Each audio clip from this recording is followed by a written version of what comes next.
Hey guys! So, as you can see from the title of this video, I thought I'd make another video talking about being homeschooled. But instead of doing my normal serious topic, I thought I'd have a little bit of fun with it. This might be something that would only be interesting to me. But I happen to follow a YouTube channel made by homeschoolers called Blimey Cow. If you're interested in homeschooling, I recommend checking them out. Anyway, they made a quiz to test how homeschooled you are. This is totally a scientific quiz, okay? Backed by strong evidence. At least if you look at the comment section, it looks like it was probably pretty accurate. So, I've watched it a couple times already, but I've never actually tallied up my score. So, I'm curious about how homeschooled I was. To be honest, growing up, I think my family, our extended family, thought we were pretty homeschooled. But tell you, when I did meet other homeschoolers, there were times I was like, I don't know if I'm that homeschooled. They also have a sheltered quiz, which I took one time, and I wasn't extremely sheltered. So that'd be a topic for another video. I actually made, I'll probably link it here, a video about growing up and surviving being a sheltered homeschooler, even though those videos were far from exhaustive about my stories about being homeschooled or even my opinions on it. But it was kind of a fun way for me to talk about it just a little bit. And I got a bit of feedback on those videos, so we'll see what happens with this one. Anyway, I'm just going to have a good time. Alright, without further ado, I'm going to go ahead and play the intro to their video. If you want to know how homeschooled you were, just grab a piece of paper, follow along. Yep, I got my notebook. Let's do this, Jordan. Let's talk about the arts, aka Harry Potter. I know the new hotness is to think Harry Potter is super controversial, but homeschoolers have found the old HP problematic since this whole thing got started. So if you've never read or watched Harry Potter, give yourself a point. If you've made a big deal about when you saw Harry Potter as an adult because you were under the false impression this makes you super edgy, give yourself 3 points. And if you quietly watched it at some point and tried to pass it off like you had seen it when you were younger, give yourself 2 points. Are you gonna Okay, Harry Potter. My score on this one is 1 point. I have never read or watched Harry Potter. Now, I know what you're thinking. It's either because witchcraft, or honestly, that's probably the only reason, actually.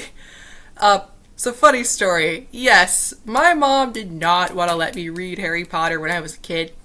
I only remember it ever coming up because honestly, I didn't know anybody who read it when I was little except my cousin.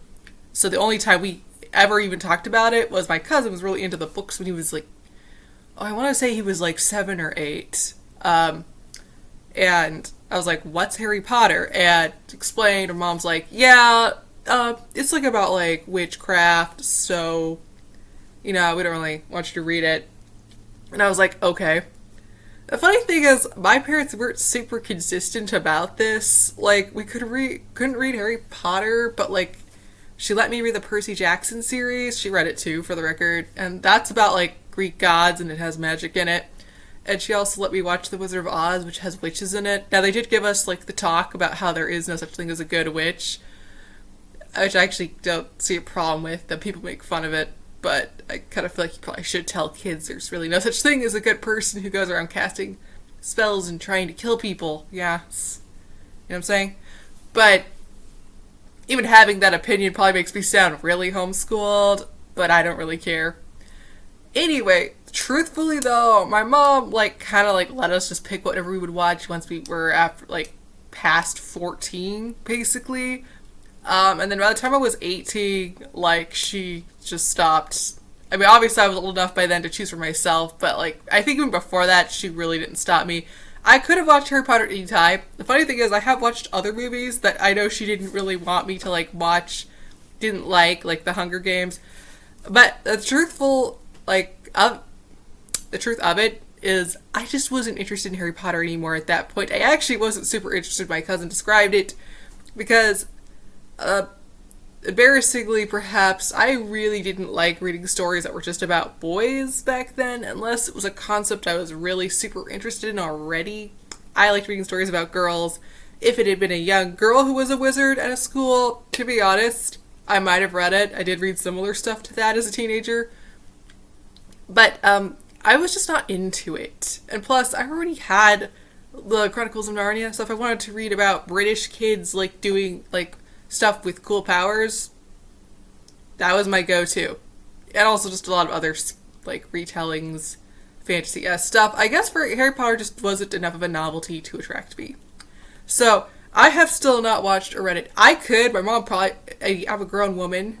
My mom's not going to stop me anymore. Like, she's not one of those people who, like, tries to control their kids after they're, like, 21. You know what I'm saying?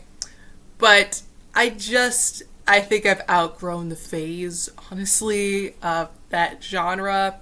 So by the time I had the freedom to watch it, I was kind of just past it, if you know what I'm saying. I got curious about it, people said it was good. People tried to get me to read Twilight too, and I wasn't interested in that either, because I was like, vampires? That's not biblical. I don't know that it really matters if Christian kids read this stuff now. Plenty of Christians I know have read Harry Potter. So I'm like, no, is it of the devil? Like, I don't really necessarily believe that. But, again, just not interested. So, the thing is, this video doesn't really, like, cover, because it's just a goofy quiz, that sometimes you just outgrow caring about missing these phases. So, that's all I have to say about that. Next question. Okay, next up, another controversial topic, math. If you did math courses on a video or on the internet, 1 point. If you taught yourself math and you actually did it, 3 points. If your loving father personally taught you math and it was always at the end of the night when he got home from work, 2 points. Next up. Okay, the math one is a little tricky for me, because I really do not like math. I mean, I liked it up until, like, past 3rd grade, then I didn't like it anymore. So, no, 1st grade, let's be honest with myself. Once it got harder than basics, I didn't like it. But I also, except for a couple times, did not learn it via video. And, I don't know if I could say I taught myself, because I didn't. But my mom kind of just had me, like, go through the math workbooks, and then we would go over and check it. So she didn't really teach it to me either, so... And then my dad did not teach me. I'm gonna give myself 2.5 points, because I'm kind of between self-taught and taught by a parent. I don't know why they said your dad specifically. I mean, I know that usually, a lot of times for some people it is the dad, but my dad actually didn't teach me anything in homeschooling. My mom did everything. My dad worked all day or stayed home and rested on the days he wasn't working. So the only thing I got from him was history lectures I didn't ask for. Often about the Roman Empire. I guess some stereotypes are true. Transportation. What kind of car did your family drive? 1 point for a sedan, 2 points for a minivan, and 3 points for a 15-passenger van. It should be 15 points for that, but we'll give you 3. Number 3 is easy. Minivan. Oddly enough, my family only has 3 kids, so we could have driven a regular car, but I guess my mom preferred having a minivan. I've never actually asked her why. Next up, extracurriculars. Let's talk about co-op. As in, were you in a co-op? If no, 1 point. If yes, 2 points. And if you were in more than one co-op because you had different friend groups, then 3 points. Okay, co-ops. I'll give myself 2 points. I actually wasn't in a co-op until I was a teenager, so I probably wouldn't even have counted this before then. Actually, probably about the same time I started watching Blimey Cow, come to think of it. Coincidence?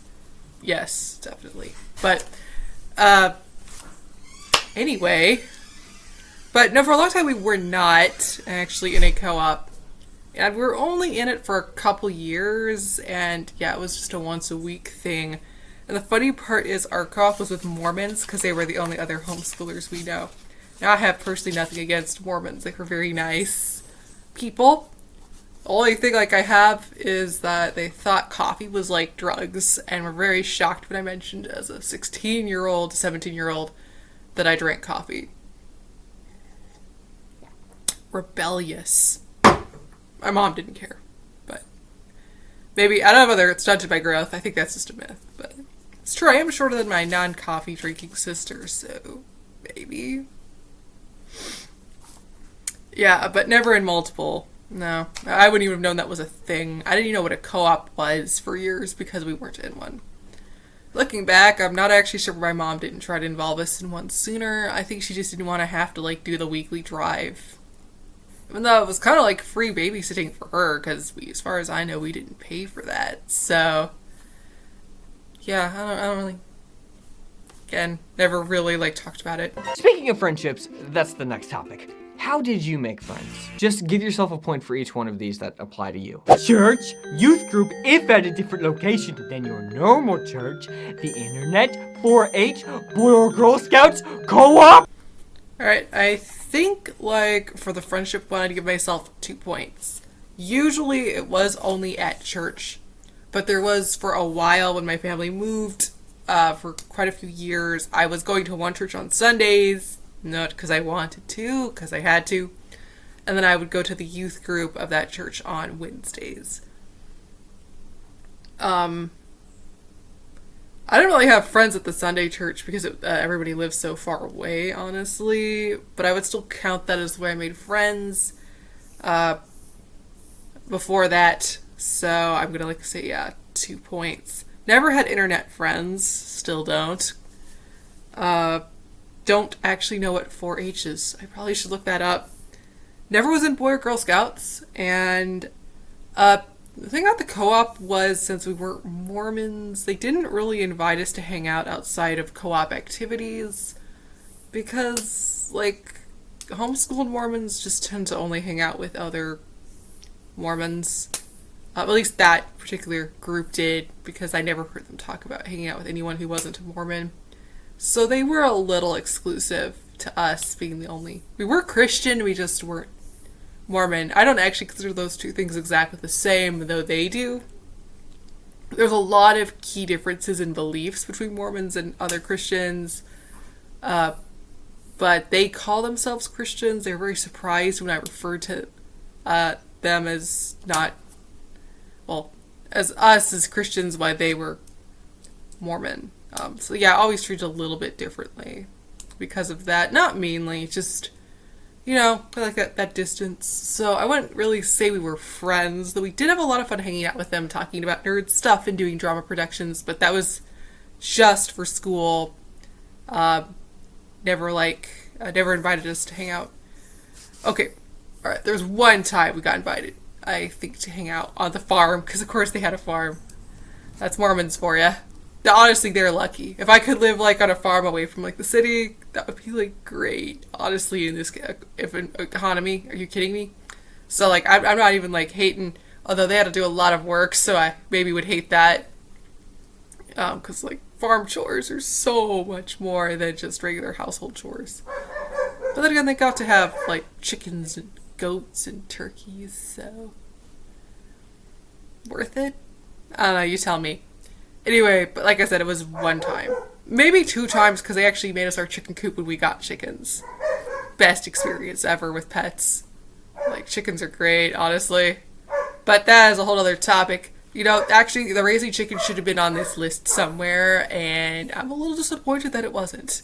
Science. Did playing outside and noticing nature count as science for the day? If yes, 1 point. If no, 2 points. And if you think this joke paints homeschoolers in a bad light and you're strangely triggered by it, 3 points. Well, I'm gonna get myself in trouble with the science one. 3 points. Yeah, I think that paints homeschoolers in a bad light. To be fair, honestly, up until, like, high school age, probably yes. I would have said playing outside and reading a couple books like The Magic School Bus would have been the extent of my scientific education. But that's not really fair to my mother, because she was always pretty good about explaining stuff like that if we asked about it. My mom was very smart. She remembers a lot of topics. I think that's really the only reason homeschooling worked for us, honestly, is because my mom is such a natural learner that she just passed on a lot of it unintentionally, I think, and we inherited that from her, which I'm grateful for. Dad never, again, really explained stuff like that to us. Anyway, come high school, we did start reading science books, Christian Science books, inducing an eye roll from most people I know. My dad did introduce me to YouTube Christian Science, Ken Tobin, Ken Ham, that kind of thing, which most secular people don't take seriously. Only because they're Christian, it's not actually because they don't understand science, based on what I see. It's kind of like, the reason this is triggering is because honestly no one will take you seriously if you say that, yeah, I like science, I just don't believe in evolution. And if you say because it's not scientifically possible, they just look at you like you're stupid.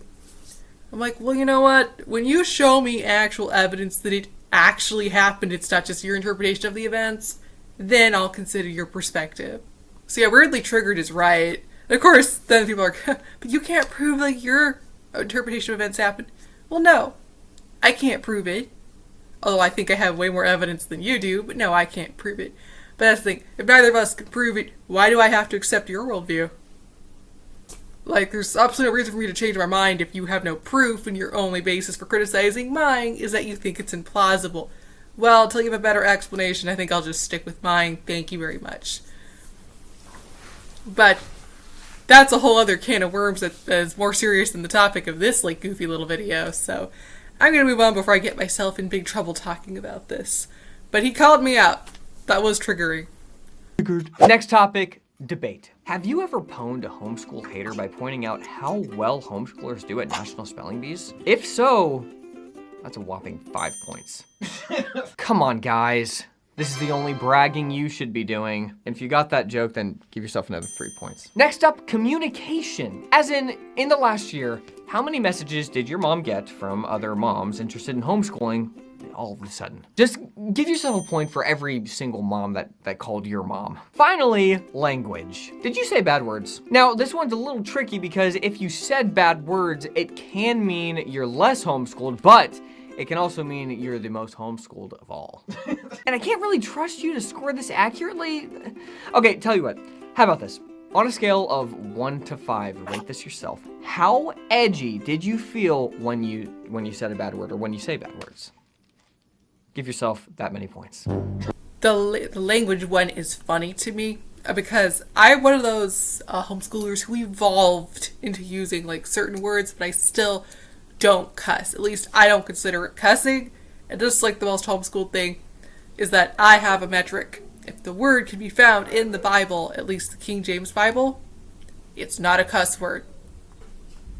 So words like pissed, ass, I don't use them perhaps the same way that other people do.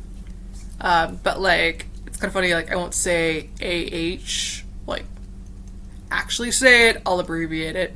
I won't say bad, like I'll just say A. So like Sheldon Cooper, basically, when it comes to cussing. Now, in all honesty, as I've gotten older, I actually see a lot of cuss words as rather innocuous. Basically, I use like the slightly more appropriate version of them, like crap, dang, darn. My mom didn't even like me saying those at first, although she said them too. So I was kind of like, Mom, you say it? Why can't I? So after a while, she just stopped remarking on it. None of my Christian friends particularly seem to care. The only people who get offended are generally my Sunday school class or Christian moms. And I only have to care about that because I don't want to upset the kids or their parents or the people I babysit for. So this literally happened to me like the other week. This mom got upset at me for saying suck it. Since I didn't add anything dirty to it, like suck it, sucky stuff I've heard in kids movies so many times. I don't personally see it as a bad word. And I know if you're like watching this and you're homeschooled, you're thinking that's a bad word. If you think it's a bad word, don't say it. Like, I'm not saying you have to use these words. I prefer to just stay away from any and everything like that could potentially ever possibly be a bad word. That is all completely your choice. Who am I to judge anybody for that? I find it silly, if only because anything can become a bad word because vernacular changes so often. So, and like then stuff that was bad words stops being seen as bad words. Like saying darn was a lot more serious 100 years ago than it is now. Because I read so many like books from that long ago. I know that, and to me it just shaped my perspective on why do I care so much about language. The place that I will draw the line is I will not use the Lord's name in vain. I will not say Jesus Christ. I will not use swear words that involve God or blood. And I don't even use old-fashioned ones that some Christians think are okay, like zounds, because it's actually just a shortened form of one about God or Christ. And I actually think that's truly disrespectful, because the Bible says not to take God's name in vain. And I've heard many Christians who are perfectly willing to use God's name in vain, but won't say the F word. And I'm like, what the F word literally means is less disrespectful to throw around, although it's still gross, than God's name. Because to me, it's like God's name is sacred. The F word, the S word, the A word are not sacred words. If Christians use those words, I don't think they're like gonna be damned for all eternity, and I honestly don't really care if homeschoolers like want to use them either. To me, I almost don't even notice anymore because it's so common. It used to shock me a lot because my parents like tried to avoid cussing, but then my dad like started cussing like a lot when I was a teenager and just stopped like not doing it in front of us. So I got desensitized to it pretty quickly after that, and then seeing it on TV and the internet, I stopped caring. So this is the only reason it's even a complicated question is clearly because I was homeschooled, Christian, and sheltered. But that's what I mean. To me, after the initial shock, I stopped seeing a lot of like minor swear words as any big deal. I choose not to use them because it offends people in the church to use them. And again, I work with kids, and I don't want to get in the habit of saying those words and then say them around kids and like be a bad influence. So I choose to use the substitutes, with a couple perhaps exceptions here and there. I have said cuss words by accident, so I'd give myself 4 points because I was like, oh no! And like, but my sisters generally just laugh it off when one of us accidentally says a curse word if we mean to use a different word. So, I don't feel super judged for it, but I know if I slipped up in front of one of my friends who knows how homeschooled we were, it would be like they would definitely like laugh at me. Probably. So I'm gonna give myself 4 points just because to me, I think that makes it edgy for me, even though I don't feel particularly guilty about it if I make that mistake. But yeah, okay, time to tally up my points. Let's see how I did. If you scored 7 or fewer, you're public schooled, okay? You're not fooling anyone around here. You took this test to see how you do. It's okay. You're welcome here. Just don't lie next time. 8 to 12 points means you are a homeschooler? I'm still not really buying it, but I guess it's possible. 13 to 17 points means you're PAPS, a word Josh made up that stands for pass as a public schooler. As in, if you don't say anything, nobody knows anything. 18 to 22 points, self-aware homeschooler. You know what you're about, you don't hide it, but you don't flaunt it either. I'm assuming that's where Josh landed, so he could make himself in that. So we'll see if I do. 23 to 26 points, homeschooled and proud. This is when you have people in your neighborhood who haven't even met you and somehow they know you're homeschooled. And finally, 27 or more points, the most homeschooled of all homeschoolers. You have ascended to another realm, another reality, the rare breed of homeschooler who makes other homeschoolers say, yeah, I'm homeschooled, but not like that guy floating in the clouds right there. He's so majestic. Some say he's already enrolled in college courses. You know, if I had more viewers, I bet somebody would have tallied up my points before I even they even watched this clip just to see if they counted right. But I don't think I have enough fans for that. So, in case you actually were wondering, I got 22 points, which according to this means I am a self-aware homeschooler, or kind of edging into homeschooled and proud. I'm not surprised by this score. That's about what I expected. Although I will say, as I've gotten older and a little bit more used to how public school people talk, I probably could pass as a public schooler if I didn't openly admit to being homeschooled. But the only thing is that when people constantly ask you what school you went to or anything about that, then you have to tell them, so the illusion kind of breaks. Unless you're willing to lie, which I never was willing to do because it seemed like a waste of time to me. So, yeah. How do I feel about this score? I don't really care. I didn't really expect to be the most homeschooled because the people I know who are the most homeschooled, I do not act like that. Is there a level that is too much?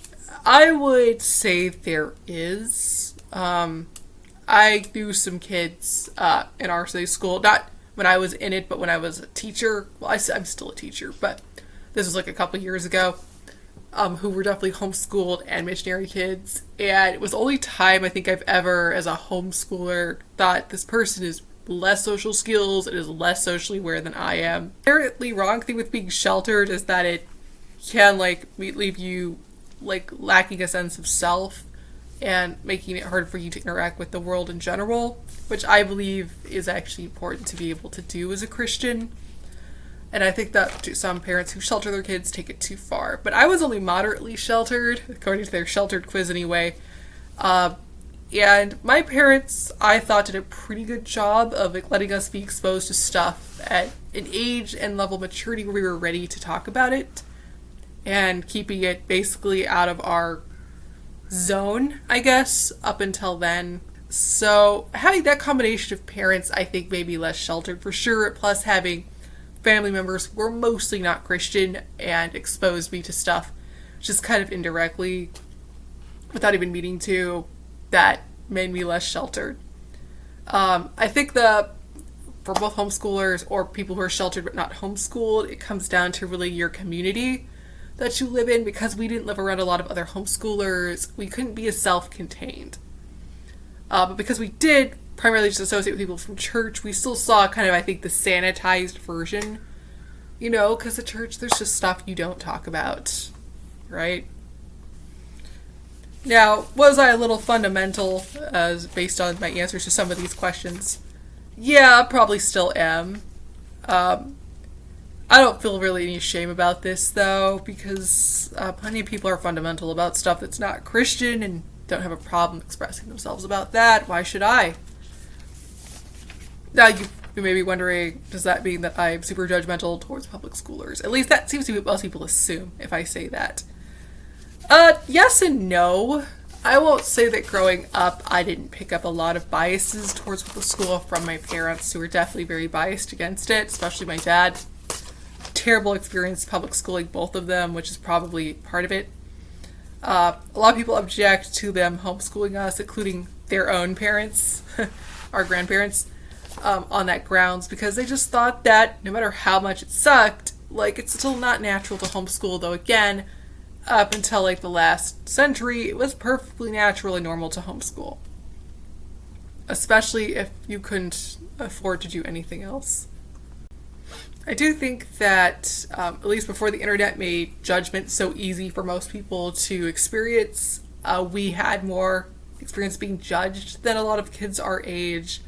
And it kind of showed a lot of kids had a very cocky attitude towards us, or even just towards everybody who we knew was younger. But then there was some who didn't care and were very sweet, and it never seemed to matter to them. So I had experiences on both sides. So being defensive about being homeschooled kind of came about more because our extended family was so critical of it. And, I defended my parents' decision, and I still will, because I've worked in public school now, and seen how they teach. I've been to public college, and I'm so thankful every time I think about it that I was homeschooled, because my experience of learning was so much richer, and I learned to love learning for its own sake, which should have been on this list somewhere too, but, well, Blimey Cow. I do think they left out some other things. I think it's because they're boys, but they should have put something about how okay were your parents with makeup, or dress up, because for girls, that's a huge indication of how sheltered or homeschooled you are. If no makeup or makeup only on special occasions, I'm going to say you are at least moderately homeschooled. If makeup is fine, if you want to wear it, lesser homeschooled. And if makeup is from the devil, very homeschooled and very sheltered. So that's my little bonus question for girls. My mom let me wear makeup after 13. I didn't start wearing it regularly or even doing more than just the basics till I was a little bit older. And since I was tasteful about it, she didn't stop me. And also since I mostly, for the most part, bought my own makeup, so since she didn't have to pay for it, I do believe that homeschoolers have their own responsibility to make the most of what they're given, and to not expect their parents to do everything for them. Like, socially, you have to take some initiative. And honestly, neither of my parents are super good at making friends either. So I kind of just had to learn to do it my way, to ignore it, whatever they told me. And that was my situation. But to kids who have parents who are very naturally good at socializing, I do think the homeschooling experience is much easier if you have parents like that. But everyone's parents are different, and plenty of public schoolers and private schoolers have parents who aren't good at socializing either, and that affects their social skills. So in that way, we're really all very similar. The weirdest thing for people to grasp about homeschooling is that, to be honest, it doesn't make you as different as people might think if you really looked closely. Public schoolers think they're super different from us, but talking to them, I'm like, you have just as many issues with socializing as I do, possibly more.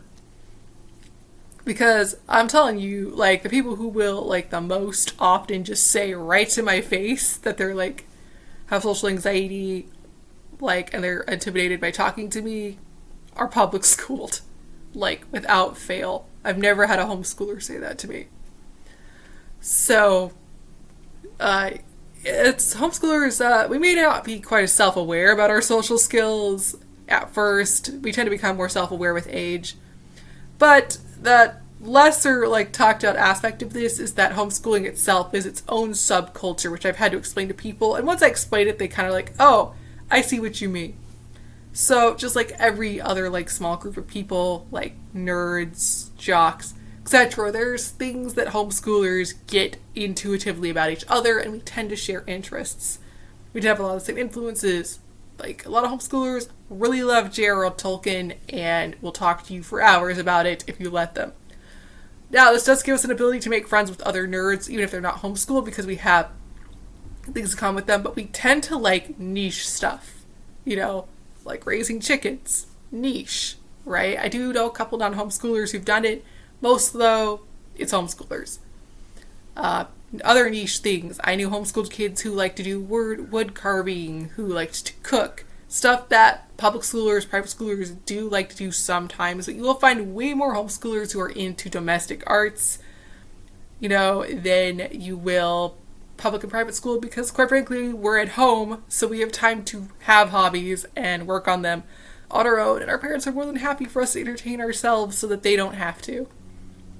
Again, this is not exclusively a homeschooling experience, I know that, but it's more common for homeschoolers, because if you're going to be home all the time, your parents have to know they can trust you, you know, to be respectful to your home and your environment. And generally, you end up working with your parents more, helping them more. You know, I was helping my mom make dinner, like, when I was, like, I don't know, what, 10, 11? All this to say that whether you see this quiz as a joke or not, yeah, like, it's pretty accurate, I think, for a lot of us, but there's always going to be outliers, and there's, to my mind, really nothing wrong with being slightly more homeschooled. And I would definitely recommend it, and I probably will homeschool my kids if I ever have any, but probably not ultra homeschool. I would be comfortable doing that, I think, to my kids, and since it's not how I was homeschooled anyway, I'm like, I don't know, it was so much energy to try to protect your kids from everything out there instead of doing what my mom did and just trying to prepare them for how to deal with it, like, by walking them through your take on it. And my dad did similar things. So my parents were not perfect by any means. Sometime I may make a video talking more about how, like, some of the difficult experiences of being homeschooled were, but by and large for me, it was a much more positive experience. And I think overall would not have preferred being public school even if I had had the chance to be. I did FIG once I actually went to public college. So only ever had a couple incidents with people because of being homeschooled, and they had other issues with me anyway. So I think they just used the homeschooling as an excuse to diss on me. I don't think that in itself was the reason. So, making it my entire identity to be homeschooled, it seems a little silly to me now at this point, but I have realized how much it influenced me. So, even though this was just a short, funny little quiz, yeah, the reality is we grow up differently. But different doesn't mean bad. I think that's all I will say about it. Alright, thanks for watching, and I suppose if you have any questions about my experience homeschooling that you'd like me to make a video or just answer your comment about, feel free to leave it below. I know a lot of parents are becoming more interested in homeschooling now, which I think is great. And I have been thinking about maybe making a series of videos talking about it from the perspective of someone who was homeschooled, because even though I see a lot of homeschooling parents posting on it, I have never found anyone other than Blimey Cow who consistently makes videos from the perspective of people who were homeschooled, and theirs are all more comedic anyway. But I'm like, I don't know, I think a lot of parents might want to know how some kids feel about it and some of the pitfalls of it. So if that's something you would be interested in watching, leave a like, leave a comment below, let me know. And I mean, if any particular things you want to know about, like the socialization thing, the education thing, how do we feel about science? I could only really give you both personal anecdotes and what I've seen from other people, and also what I know from just kind of studying how like other homeschoolers treat the stuff. But I think that's actually a fairly good perspective to get from an individual. So yeah, be happy to talk about this more, but for now I'm going to stop this video, and I wish you all a good rest of your day. Bye.